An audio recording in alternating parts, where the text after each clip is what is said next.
श्री जगन्नाथ भाई मैंने सर्वप्रथम गुरुदेव गणपति एवं जगदम्बा को प्रणाम करी आज आम आम वास्तु शासन आरंभ करें। वास्तु शासन क्रम आम जानिबा जे म, आଜି पढ़िबा वर्षा जल ଆମର ପ୍ଲଟ ରେ ଥିବା ଘରରୁ କୋଉ ପଟ ଦେଇ ବାହାରକୁ ନିଷ୍କାସିତ ହେଲେ ସେଗୁଡିକ ବାସ୍ତୁ ଅନୁଯାୟୀ ଠିକ ଏବଂ ଯଦି ସେ ବାସ୍ତୁର ଦିଗରେ ବର୍ଷା ଜଳ ନିର୍ଗତ ନ ହୁଏ ତେବେ କି କି ପ୍ରକାର ପ୍ରୋବ୍ଲେମ ଅନ୍ତେବାସୀଙ୍କୁ ଭୋଗିବାକୁ ପଡିଥାଏ ସେ ବିଷୟରେ ଆଜି ଆମେ ଆଲୋଚନା ରଖିବା।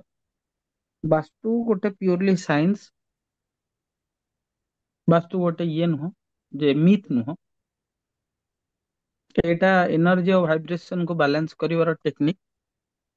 ତେଣୁ ଚାଲନ୍ତୁ ଆମେ ଦେଖିବା ଯେ ବର୍ଷା ଜଳ କୋଉ ପଟେ ନିର୍ଗତ ହେଲେ ଠିକ ରହିବ। ଠିକ ଅଛି, ତ ଚାଲନ୍ତୁ ଆରମ୍ଭ କରିବା। ବର୍ଷା ଜଳ ନିର୍ଗତ ସରି ଏଇଟା ନିଗ୍ରତ ହେଇଗଲା ନିର୍ଗତ ହେବାର ପ୍ରଣାଳୀ। ତ ଛାତ ଉପରେ କୌଣସି ଗୋଟେ ଏମିତି ଗୋଟେ ପ୍ଲଟ ଅଛି। ପ୍ଲଟ ଏଇଟା ବଡ ପ୍ଲଟ ଟା, ଏଇଟା ହଉଛି ଘର। ଏତିକି ଜାଗାରେ ସେ ଘର କରିଛି।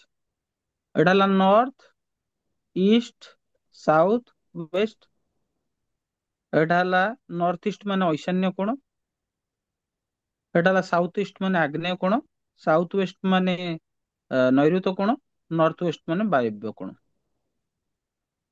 ଆମେ ସଦାବେଳେ ପଢିଛୁ ଗୋଟେ କଥା ଯେ ଆମର ନର୍ଥ ଇଷ୍ଟ ଟା ଡାଉନ ହବ, ନର୍ଥ ଟା ଡାଉନ ହବ, ଇଷ୍ଟ ଟା ଡାଉନ ହବ, ଆଉ ଇଷ୍ଟ ଟା ସବୁଠୁ ଅଧିକା ଡାଉନ ହେଲେ ଭଲ।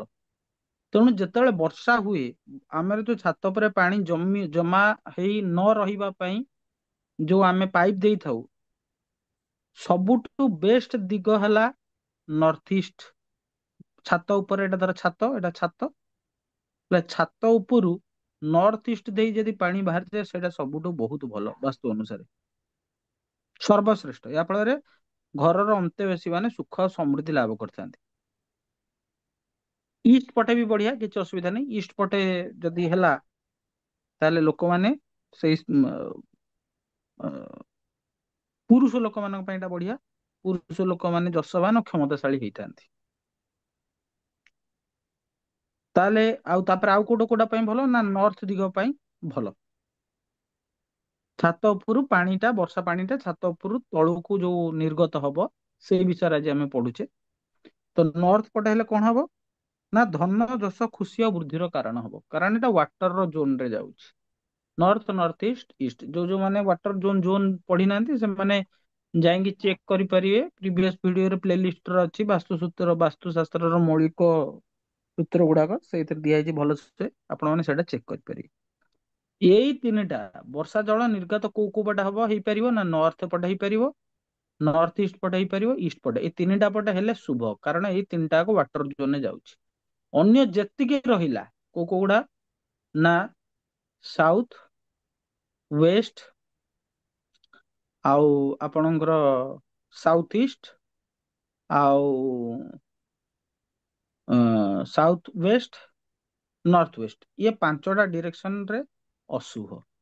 ଯଦି କାହାର ଛାତ ଉପରେ ଦକ୍ଷିଣ ପଟେ ଯଦି ବର୍ଷା ଜଳ ନିର୍ଗତ ହଉଥିବ ତାହେଲେ ଜାଣିବେ ତାର ଗାଁରେ ତାର ବା ପଡା ପଡୋଶୀରେ ତାର ଅନେକ ଶତ୍ରୁ ରହେ, ଶତ୍ରୁ ଥାନ୍ତି ଏବଂ ଅପଯଶ ମିଳିଥାଏ। ଯଦି ସାଉଥ ପଟେ ରହିଲେ ଏଇଆ ପ୍ରୋବ୍ଲେମ ହବ। ଯଦି ୱେଷ୍ଟ ପଟେ କାହାର ବର୍ଷା ଜଳ ନିର୍ଗତ ହଉଥିବ ତାହେଲେ ଆପଣ ମାନେ ପୁରା ଗୋଟିଏ କଥା ମନେ ରଖିବେ, ଇଏ ୟାର ପଇସା ଅଣ୍ଟିବନି, ଅପଯଶ ଏବଂ କିଛି ମାନେ ୟାର ଅର୍ଜନ ମାନେ ଯେ କିଛି ବି ହବନି, ମାନେ ତାର ନା ହବ ନା ତାର ଧନ ରହିବ, ତାର କିଛି ହବନି। ଠିକ ଅଛି। ଯଦି ସାଉଥ ୱେଷ୍ଟ ପଟେ ରହିଲା କଣ ହବ ନା ଭାଇ ତାର ତାଣ୍ଡବ ହବ, କଳି ଗୋଳ, ମାଡ ଗୋଳ, ସ୍ୱାସ୍ଥ୍ୟ ସମସ୍ୟା, ବିଭିନ୍ନ ପ୍ରକାର କ୍ଷତି। ଠିକ ଅଛି। ଯଦି ସାଉଥ ଇଷ୍ଟରେ ରହିଲା ତାହେଲେ କଣ ହବ ନା ଅର୍ଥଗତ ସମସ୍ୟା ଲାଗି ରହିବ। ଅର୍ଥଗତ ସମସ୍ୟା ଲାଗି ରହିବ, ସ୍ୱାସ୍ଥ୍ୟଗତ ସମସ୍ୟା ଲାଗି ରହିବ, ସ୍ତ୍ରୀ ମାନଙ୍କ ଭିତରେ ମତ ପାର୍ଥକ୍ୟ ଦେଖାଯିବ। ଠିକ ଅଛି। ଆଉ କୋଉଟା ବଞ୍ଚିଲା ନର୍ଥ ୱେଷ୍ଟ। ନର୍ଥ ୱେଷ୍ଟ ହେଇଗଲେ କଣ ହବ ନା ଘରେ ସବୁବେଳେ ଅତିଥି ମାନେ ତାଙ୍କ ଘର ଛାଡିକି ଯିବେନି, ହେଲା। ଏଇଟା ମାନସିକ ଦୁଶ୍ଚିନ୍ତା ଦେବ, ମାନସିକ ଅଶାନ୍ତି ଦେବ, ଏବଂ ଘରର ସବୁ ଲୋକମାନେ ମାନେ ମନରେ ଅଶୁଭ ମାନେ ତାଙ୍କ ମନ କେବେ ଖୁସି ରହିବ ନାହିଁ। ତେବେ ଆଜିର ସେସନ ଆମେ ଜାଣିଲେ ହୁଁ ବର୍ଷା ଜଳ ଛାତ ଉପରୁ ନିର୍ଗତ ହେବାର ପ୍ରଣାଳୀ ବିଷୟରେ ଆମେ ମାନେ ଆଜି ପଢିଲେ। ଏଇ ସେସନରେ ଆମେ ଜାଣିଲେ ଏଇଟା ବହୁତ ହି ଛୋଟ ଜିନିଷଟା। ବର୍ଷକୁ 4 ମାସ ବର୍ଷା ହୁଏ। ଏଇ 4 ମାସ ଭିତରେ ଛାତ ଉପରେ ପାଣି ଜମା ନ ରହିବା ପାଇଁ ଆପଣ ମାନେ ଯଦି ପାଣିଟାକୁ ଏଇ ନର୍ଥ ଇଷ୍ଟ କିମ୍ବା ନର୍ଥ ଇଷ୍ଟ ଡିରେକ୍ସନ ରେ ମୁହାଇଁ ଦେବେ, ତାହେଲେ ଆପଣ ମାନଙ୍କ ପାଇଁ ବହୁତ ବଢିଆ। ଠିକ ଅଛି ନା? ଆଉ ଅନ୍ୟ ଡିରେକ୍ସନରେ ହେଲେ ଏଟା ବାସ୍ତୁ ମତେ ଖରାପ। ତ ଆଜିର ବାସ୍ତୁ ସେସନ ପାଇଁ ଏତିକି। ସମସ୍ତଙ୍କୁ ଜୟ ଶ୍ରୀ ଜଗନ୍ନାଥ।